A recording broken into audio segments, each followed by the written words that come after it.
গর্ভের আগত সন্তানটি একটি পুত্র সন্তান। প্রথম কথা যদি দেখো, গর্ভবতী মায়ের হেয়ার গ্রোথ অর্থাৎ চুলের ঘনত্ব বাড়ছে, তার সাথে সাথে সারা শরীরেই প্রায় লোমের আধিক্য বাড়ছে। তো সেক্ষেত্রে ধারণা করতে পারো গর্ভের আগত সন্তানটি পুত্র।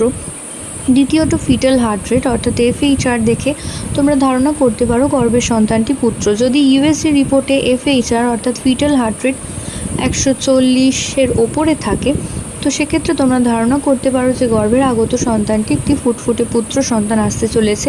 এছাড়াও যদি দেখো গর্ভবতী মায়ের হাত পা হঠাৎ করে ঠান্ডা হয়ে যাচ্ছে, যেটা কিন্তু প্রেগনেন্সির আগে ছিল না, সেটা প্রেগনেন্সির পরে যদি তোমরা লক্ষ্য করো গর্ভবতী মায়ের পা কিছুটা ঠান্ডা রয়েছে, তো সেক্ষেত্রে তোমরা ধারণা করতে পারো যে গর্ভের আগত সন্তানটি একটি ফুটফুটে পুত্র সন্তান।